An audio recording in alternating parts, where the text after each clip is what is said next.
Welcome to New Business in Later Life, where we embrace self-employment to the full. Today's guest, Ian Hoggart, shares his expertise in utilizing your corporate experience in developing your self-employment later in life.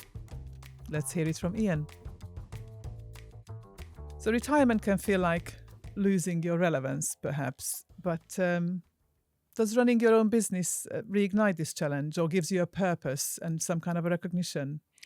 Yeah, I think it does. The whole idea of retirement has kind of changed as my life has evolved, really. So many years ago, when I started off, it was you work X number of years for a company, then you go gracefully into retirement at 65.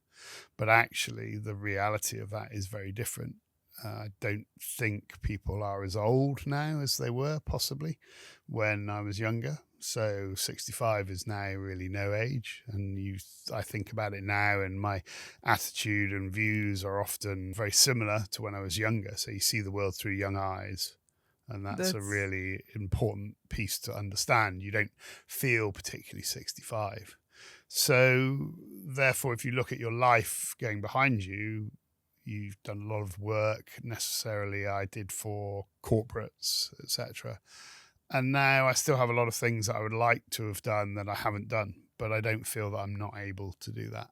So you are still looking forward to adventures that absolutely you can fulfill. Yes, and like building a business was, for various reasons, not something that I wanted to take on prior to where I am now. But now, then the opportunity is there for me to take that on. And it's very interesting to see where it goes. And you can often look back because the business that I do now is in an area where I've had experience, then I can look back at the mistakes that I've seen other people make over the years, learn from the mistakes experience. In the industry or mistakes in self-employment? No, mistakes in the industry. Is it because you are now doing it as a self-employed person? Is that what shed light to certain things? You get to paint your own palette with it.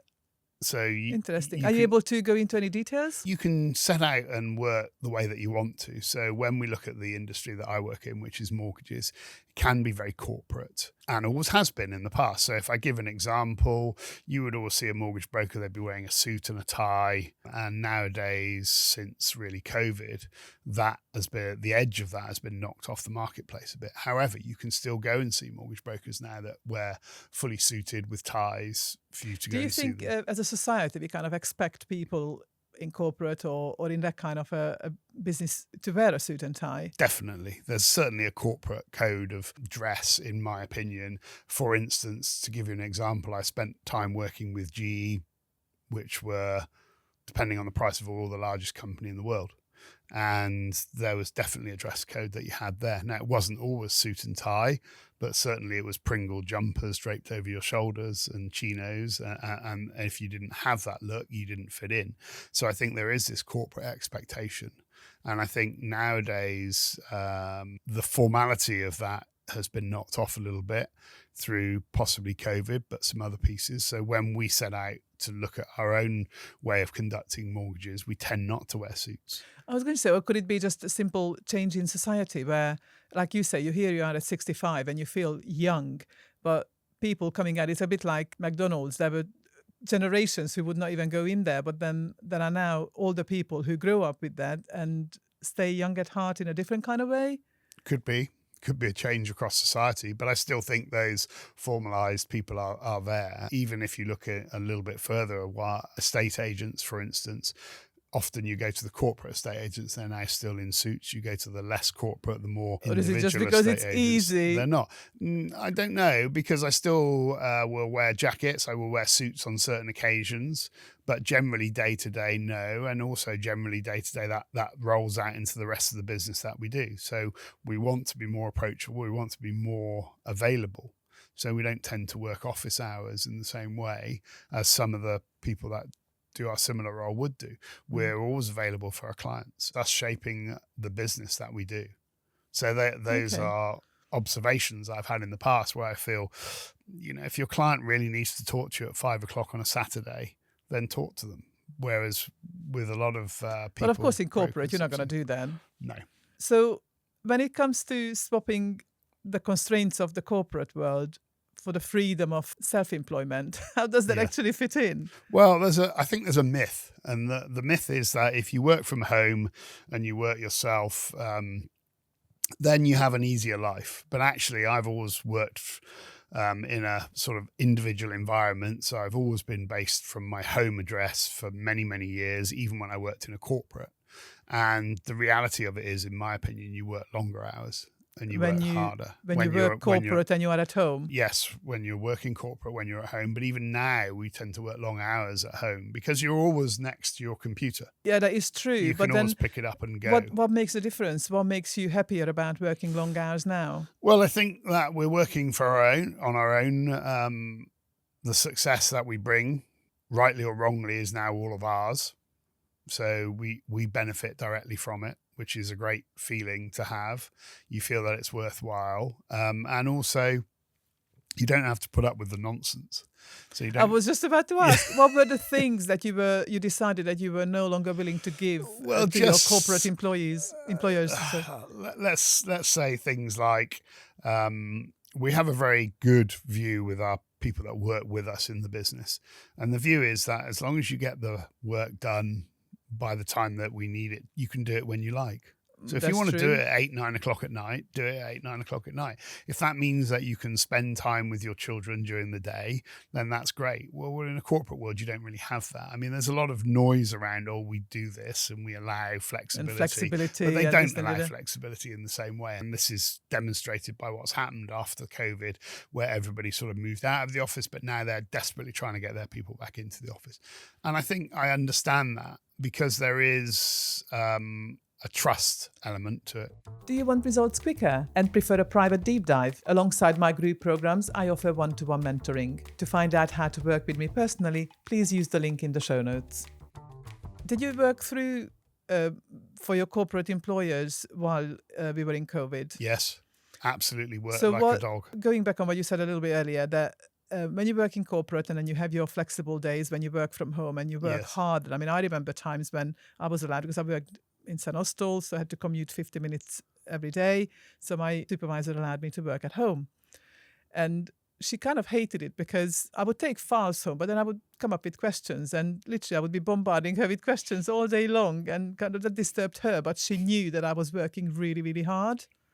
So it was a good and a bad side to it. How did it affect you? I think I'm very much from a background for sort of 20, 30 years where I've had to be self-solving of problems, pieces like that. So the roles that I held with banks and building societies was really problem solving. So people would come to me to solve problems. Now, I was often out on the road, isolated in my car at the end of the phone. And one thing I can guarantee you is that when you had a problem that you couldn't solve and you tried to phone somebody, nobody would answer the phone. So you became used to solving problems yourself. So I'm quite comfortable with being in an isolated situation and being the person holding the hot potato to solve.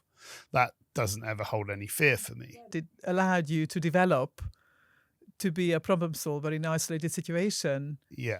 Is that something that you really bring into your sole trader life now? Well, I do now, yeah, because mortgages is now solving problems. I mean, we have lots of situations where our clients try to deal with the bank themselves directly and they've failed to get the result that they want, to the point where they'll bring cases to us and we'll look at it, and because of my knowledge with the corporates and working with banks, then I maybe look at it in a different way and present the same information that the client had already to the bank in a different way, and we'll often get the result that the client wanted with their own bank. And they'll be like, well, how have you done that? And it's just simply knowledge and hilarious. Skill. That is hilarious. Well, it is, yeah. I mean, one that sticks in my mind where they were referred to me by an accountant and it was his daughter.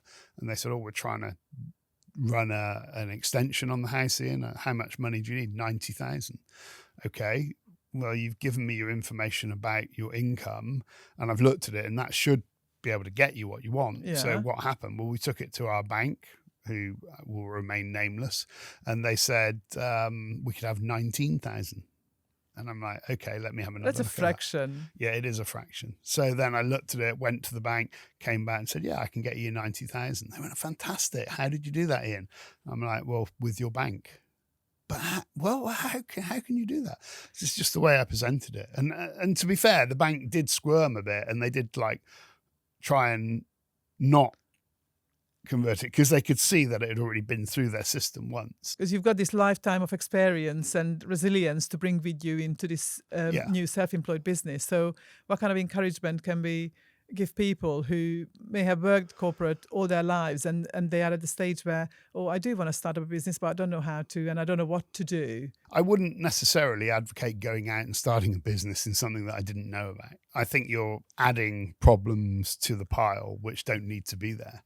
So if you've got experience, that could be experience as somebody who's worked in a certain area, or it could be experience of just maybe it's a hobby, but you know a lot about it. You know, it's a passion for you. I think a lot of people do actually sort of start off that way, and especially if they start to look into having their own business, just the sheer idea of having their own business, the first bit of advice would be, okay, what is it that you do know? Yeah. What have you done all your life? What is your hobby? What is it that you love doing? Agree.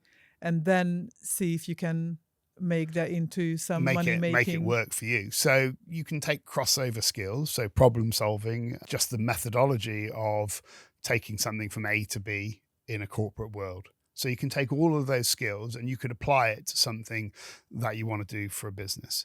Now, it just so happened that the kind of area that I worked in was finance and corporate finance, and therefore I could apply that to the world of mortgages, and that worked for me. But I could have applied those skills to other areas if I'd wanted to. But it just takes away a level of problems because you know how to operate the system. And I think it is that, operate the system. And one of the things I've learned mostly in that role is that if you try and bang square pegs into round holes in the mortgage world, it doesn't work. I think any world. Yeah. And certainly in the experience that I've had. So if we look at it in that way, then my starting point always when people are underwriting mortgages is if the underwriter wants point A, the easiest way to get that through the system is to give them point A and give them what they want. That sounds logical. Yeah, but some brokers fight against it. Well, why are you asking for that? Why do you want this? And I'm like, okay, if that's what you want, if that makes you, as the person that's going to say yes or no to this mortgage, shift your attitude from no to yes, have this piece of paper. That all comes down to mindset, isn't it? It does, yeah. Doesn't it? So do you see being an entrepreneur in your 60s, like comparing to mortgages, like another deal to crack? Yeah, I want to make it successful.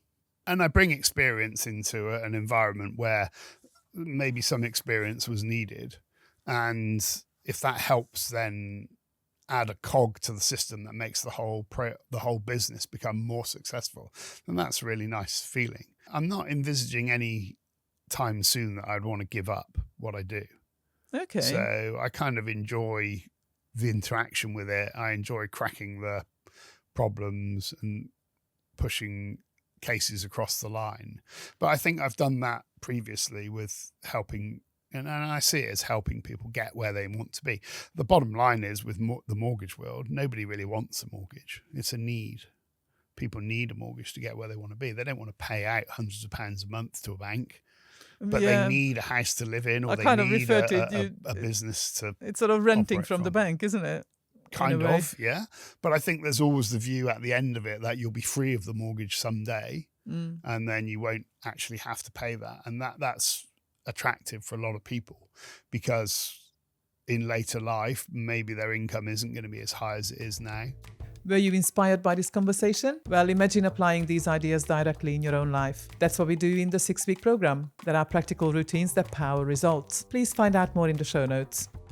Without digging too deep into your own finances, am I right to think that you will be drawing like a pension from that decades of corporate world, and then is this now kind of almost like a second income? No, not really. In the world of financial advice, I do have some money in savings and pension, but mostly I pushed all my money into property. In my opinion, clearing off property debt was possibly more important than building up large amounts of money in pension. And I don't always agree with some of the way that pension funds are run. Would you be able to scale this business where you can sort of remove yourself a little bit, or it very much depends on your knowledge, your expertise, your enthusiasm?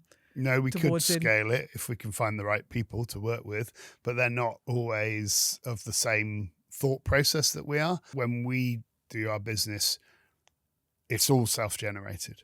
So all of our work comes from referrals. We don't really advertise. Okay. And therefore we rely on the ability of the people that we deal with to like the work that we do and then to refer other people to us It because very they much like that work. Yeah. comes back to utilizing your own personal decades and Yes. decades of experience and that Yes. problem-solving skills, what you bring in from your own past. Yeah. And I think that's actually really quite an important message to emphasize. Everybody has got a life's worth of experiences. You just need to really know what you are good at, what is your superpower, and make sure that when you do decide to build your own business or go into entrepreneurship, then utilize those skills to the best of your abilities. Yes. In order to make it successful. So all of the work that I've done for the last 2 years has been self-generated work, and it hasn't always come from the areas that I expected it to come from. Early on in the journey, then I did more business development, if you like, than I do now. Did that really pay off? Maybe, maybe not. But actually, what it did do is keep you employed and engaged When you and say working the business. business development, it's in your sole trader business. So Yeah. like So I'd be 2 and a bit years ago. Yeah, I'd be out talking to estate agents, to accountants, people like that, which you never know whether that's going to turn up any business or not. It must have started it. I've certainly done it, and I would say it needs to be done. You have to do that, like groundwork, to build the business. However, from conversations that I've had just generally in the public. So somebody asking you, what do you do? And I'm like, well, I'll tell you about what I do. And then, always quite passionate about it and explaining to them. And then that has led from one thing to another thing. Then I've done a case, then they've referred somebody, et cetera, et cetera. So it's more like customer referral rather than definitely business to business referral. Yeah. So business to business referral is very hit and miss. I think that's the best way to put it, in my opinion. So you go and see people, but probably other people have already spoken to them. Probably they have existing relationships, but you have to still, I think, put that effort in because you never know what it's going to turn up. And every conversation that I have and every deal that I do, even if it doesn't appear that it's going to earn us lots of money, we still do it because you never know what conversation they're going to have with the next person. And what sort of referral they're going to make. What that brings to you and what brings to the table. Yeah. So it's just something I've learned. And I think that's about doing your job well and doing your business well. So you want to be seen in a certain way. You want to present your business in a certain way. You do that by talking to people and helping them. And sometimes, guess what? You don't get paid a huge amount for helping somebody, and it might be the most difficult case that you get. However, that will then lead you to something else. Yeah. And that's the key piece. I'll tell you what, in a couple of episodes ago, we were discussing using AI in business, but through the conversation, it was all about AI will not replace people. And what you're saying is like, that personal connection with customers is so important. Critical. That even if you bring in AI into your business, you having a conversation with somebody and them buying into you as a person and accepting your support, and then you delivering your service will be priceless. Yeah. Conversations are absolutely key, certainly in the industry that we work in, people by people. And I can go back many, many years to several instances that have changed my career through conversations. I go back to my Bristol and West days, and initially the role I started, which is as a development manager, linking mortgage brokers to banks and building societies. I was told in no uncertain terms that it was a 6-month secondment and the role was dead because basically it was all going to be, like you say, AI, it was all going to be mechanized, that there was going to be no need for development managers that link the banks to the building society to the customer. However, the customer being the broker, banks and building societies still to this day don't really know how to talk or interact with them properly. So I just thought, well, okay, but I'm still going to give it a go for 6 months. And I probably worked 25 years in that role. So it wasn't dead at all, but it's what you make it, and you make it successful. As always with corporate, there are constant restructures. And in one of the restructures, I ended up without an area. And I went, okay, I understand, because I can go back to what my previous role was within the same company. However, I would like a conversation with the person that is running the business now, who's going to run this operation. That's all I ask. I said, I'm disappointed, but get me that conversation.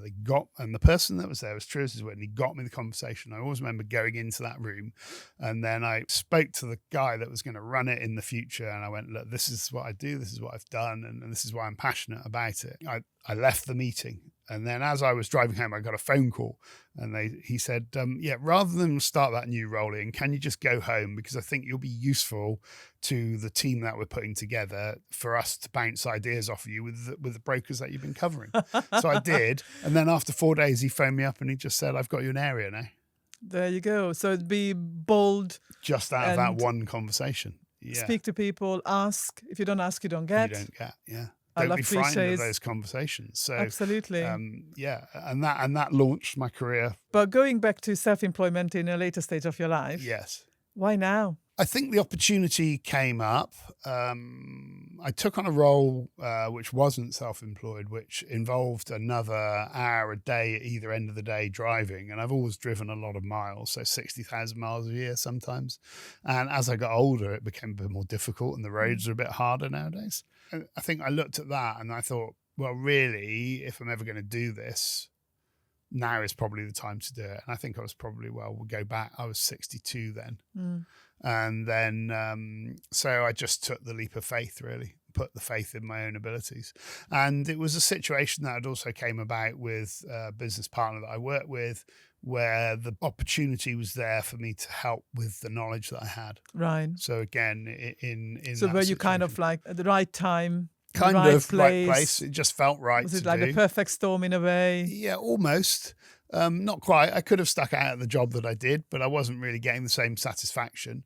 And this was a satisfaction to put a business together and then move it forward and build it, which is what's happened. Although the first year or so was a little bit difficult, because when you come out of one role into a new role, even though you have all these ideas that you look at and you think, oh, yes, I could do that way and do that way, it's still a challenge. Yes, you it still is, have to alter your mindset. You still have to take pieces that you thought worked that way and discover they maybe don't work that way. Let's dig a little deeper into it, because you spent your entire life in corporate, Yes. where somebody perhaps told you what to do, or at least gave you the framework of Quite what to nice. do I like being given a framework to and work how in. to do it. Yeah. Sorry, are you saying it sarcastically or No, I do. Yeah, so in corporate world, it was always very good for me to get right. This is the task that we want you to do. Now go and do that task, Ian. So yeah. Obviously that's quite structured. Yes. So when you go into self-employment, that structure is kind of gone. No, you have to structure it yourself. You went into self-employment at 62. Yeah. How do you learn that to implement that structure into your working Well, you make day? a few mistakes. But along the mistakes, hopefully they're not too critical, and you just learn to discipline yourself in a different way. I jokingly say we're in charge now, so we can do what we like. And it's true. Yeah, so but you are totally in charge of your mistakes absolutely. as well. So then it comes down to, right, you have to think about how do you want that to come across to the people that you're doing business with. And that's one of the main key areas. So you're not now wearing the corporate shirt, the corporate tie. So how do you want to come across in everything that you do across the business? When I started over at 50, I learned the hard way. Now I know that health routines are the backbone of business success. So now I help other entrepreneurs do the same. Explore the Routine Club via the link in the show notes, because a healthier you makes a wealthier you. How does it affect your personal growth? Do you think you are growing better, more as a self-employed person? Oh, yeah, definitely. Compared to, because like when you work in corporate, there's loads of training available. Yes. And they actually do send you on training and all that, and you go along and you may or may not listen well. And then now you are self-employed, you have to take care of your own self-development. How does it compare? Because we're regulated in the work that we do, there's always an expectation that you will do development anyway. So you do constant professional development all through the year, and you're measured on how much you do that. So that discipline is always there, because we know we need to do a certain amount of training about our subject across the year. But I think it really does come down to how you want to be portrayed in your business, to the customers that you deal with to the people that support your business. So your internal customers, like the banks, building societies, you want to come across in a professional way. You want them to deal with you. Oh, absolutely. They're going to pick on anything and Yes. everything if it's not correct. If you look at the work that we do, a lot of it is about presentation to somebody else. How do you want them to view you when your case drops on the desk? Do you want them to go, oh no, that's going to be a nightmare to sort out? Or do you want them to think, actually, I'm going to pick that one off the pile first because I know it's going to be immaculately presented by that person? Again, that's where the personal, yes, even though it's business to business. When you give a lender a case, when you give a lender a mortgage, we need our company to shine. So as the next time they see one on the desk, it doesn't go to the bottom of the pile, it comes to the top of the pile. Well, it's very lucky because that it's a delight to deal with. Yeah. So that carries all through your thing. So therefore you can build that framework that you want. You can do it all in the way that you want because you're in charge, and treat people how you would like to be. Yeah, that's a bit of a subjective one, isn't it, though? Yeah. Or is it the other way around, objective? People don't think about it. That people still want to be treated very differently from each other. So it's always like, that always makes me cringe, funny enough. There used to be a piece many years ago with mortgages. You would get a broker on the phone and they'd be absolutely ranting and raving at the underwriter. And then that changed. So that was like 80s, early 90s maybe. And then it all changed, and then it altered, and that's not the way to get shouting the loudest wasn't now the way forward.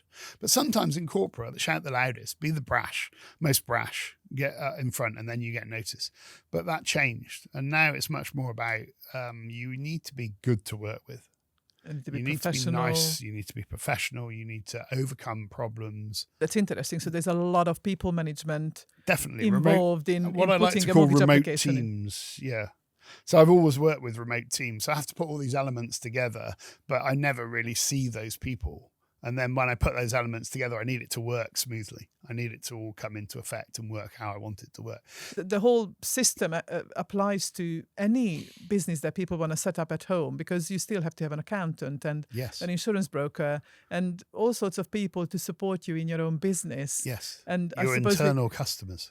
Yeah, we all need to realize that we have to implement some level of people management, whatever we do. Yeah, and that's what makes it all work smoothly. Or you would hope anyway. Yeah, I mean, it's as smoothly as it can, I think is the best way to put it. So do you think that going self-employed poses as a financial risk to your life, or is it the other way around? It's giving you a financial confidence and stability? No, I think there is a financial risk to it, in my opinion. If you have, let me give you an example, 3 young children, perhaps a partner who can't go to work because of family commitments, perhaps a large mortgage, then it's very difficult, isn't it, I was going to say that, yeah, strike out. Initially, when you said that, I thought, hang on a minute, we're talking about going into business later in life. But if we just take my example, I started this when I was 50. Yeah. And I suppose, although I don't have children, but I do still have a mortgage. Yes. And I suppose many 50-year-olds, although potentially the majority of 50-something-year-olds would be empty nesters,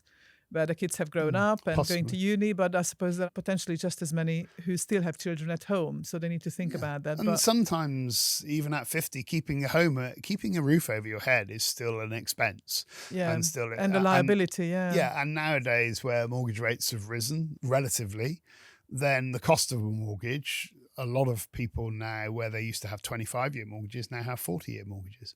So in later life, whereas previously there used to be lots of equity held up in houses, mortgage-free, now I think there are still people out there paying their mortgages. So, if you have all those commitments, it is more difficult and it is more of a gamble. That's not to say it won't work. That's something that you have to factor into your decision. But actually, if you're making the right decision and you have confidence in your ability. What do you need to have more confidence in, you think? Your ability or your business idea? I think in your ability. Okay. In my opinion, for some people, self-employment will never be an option. That's highly possible, indeed. Yeah, they just wouldn't. I suppose we're talking about people who have nurtured the idea for some time. They even have a side hustle and just want to make it full-time business, that kind of stuff. I think... so they've dipped their toe in the water a little bit. And to be honest, I don't think I'm appealing to people who have never, ever had the inclination of starting their own business. It's more like, I've done this all my life. Why don't I turn it into a business and actually make money for myself? Yes, perfect. So people used to say to me all the time, well, just see you as somebody that should be working for yourself, Ian. And I'm like, yeah, maybe when the time is right. And then eventually the time is right. And you look at it, and then age is not a factor. It's so amazing that your way. time was right at 62. I mean, that is fabulous. Yeah, I still do a lot at 62 that maybe people would not do in their 40s. I can remember a certain period of my life when I was a child and my parents were in their 40s, and I used to think, oh, they're very old now. Oh, God, don't even start me on that. When I was at uni, my 20-year-old classmates, because I went to uni at 38. Yeah. And they would loudly talk about like, oh, 40 is so old. And by then I was in third year, so I was 41. It's like, excuse me, I can hear you. And I felt like a teenager. And my worst birthday was 30. So I didn't want to be 30. And everything since then has been a doddle. So, 30 life was over because that was it. But actually it wasn't. It's only just begun. Overall, do you consider yourself to be a risk taker or more of a risk-aware person? I do take risks, yes. But there's a caveat that if I decide to take a risk, I'm going to do everything that I can to minimize the risk. Okay. So you do your risk management well, or risk assessment well. I work, let's say, tirelessly to minimize the impact of the risk and to make it a success. So that's what the mindset that I think you have to have, is that I'm going to do this, but you can't do it half-heartedly. So I'm going to have a go with it. And there will be days that you think, I'm going to give this up because I don't like it, because it can be tough. But actually, you get over those days, and then tomorrow is always a different day. You mentioned your stubbornness. Yes. As your greatest, is it your greatest asset or your greatest weakness?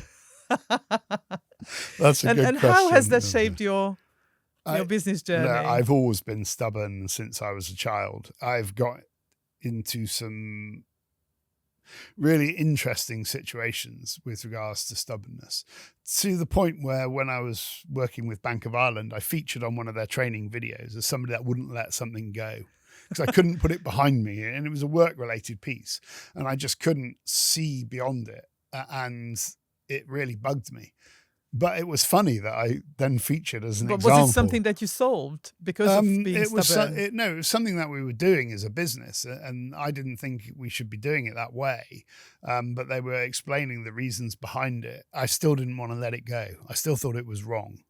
Did anyone ever prove that it was right? No, I don't think so. We dropped it. It was like, right. You all had to drop it. Yeah, there's a piece around, I went through a really large piece of work with Bank of Ireland, which taught me a lot in my career, actually, which was about remodeling the business that we were doing. 4 people that did the role I did. And basically what happened in those meetings was that we had 3 people that were nodding their heads. Yeah, we agree with everything. Yeah, and me going, I don't agree with that. I don't agree with that. I don't agree with that. And at the end of that remodeling, we came back with a plan. Then it was implement the plan. And this goes back to what we were saying earlier about somebody gives you a task in corporate, you implement it. And I find that very straightforward and very easy. So they did that. And within 6 months of that, I was the only one of those managers still in the business, because the other 3, after sitting in the meetings when you should have been thrashing out the problems, were going, yes, yes, yes. Then when they came to implement it, they then started to, no, we don't want to do this, we don't want to do that. So they didn't implement it. So in my mind, they did the process the wrong way around for them. They should have thrashed out the problems, stood up for what they believed in, stood up for what they thought would be a problem as we presented it out to the customers, and fought that out at that time, which is what I was trying to do. Then once the decision had been made that we weren't going down that route and we were doing this, all you had to do was implement the plan, whether you agreed with the plan necessarily or not. You had to implement it.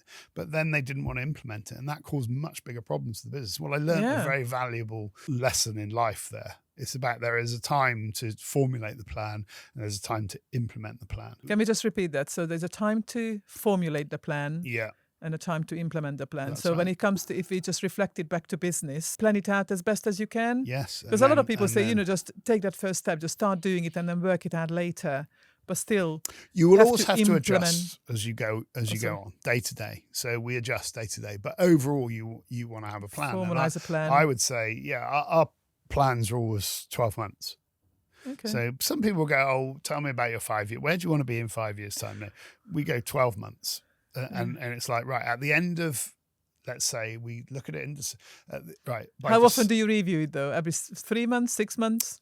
About every 6 months, we look at it and we go, where are we going? What are we doing? And then at the end of the year, now we're coming up to an end of year now, and everything we set out to do a year ago, we've achieved. Sometimes the road to getting there is a bit rocky, but actually now we're 6-8 weeks away from as the long end of as the your year. destination is pinpointed. There might be road closures. Correct. Might be this, then the other. You have to take diversions. Sometimes but as you have long to as track you've back. got that pinpointed, and you will now get there. and we've pretty much set out. Well, we've achieved everything we wanted to achieve. Ian, that is a beautiful message to finish on. Have a plan, implement it, allow for the diversion, Stick keep going. to the plan. Then Stick to the plan, at the end of the year, you can review it again and move on.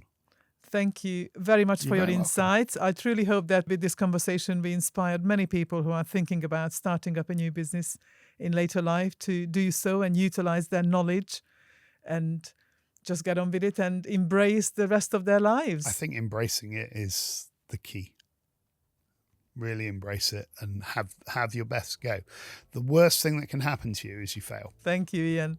Thank you. Thank you for listening to New Business in Later Life with me, Ildikó Sealey, where we say no to slowing down and yes to starting up. Loved what you've heard? Please share it, screenshot it, and tag me on socials. Let's show the world what thriving in later life really looks like and share with a friend who is ready for their next chapter. Please subscribe so you are always in the loop. And if you were ready to stop running on empty and start running on purpose, well, come join us. All the links are waiting in the show notes, including my guests' contacts, the Entrepreneurs Club, and the few tools and services I personally use in my business to help you thrive in yours. Until next time, refuel, refocus, and reinvent.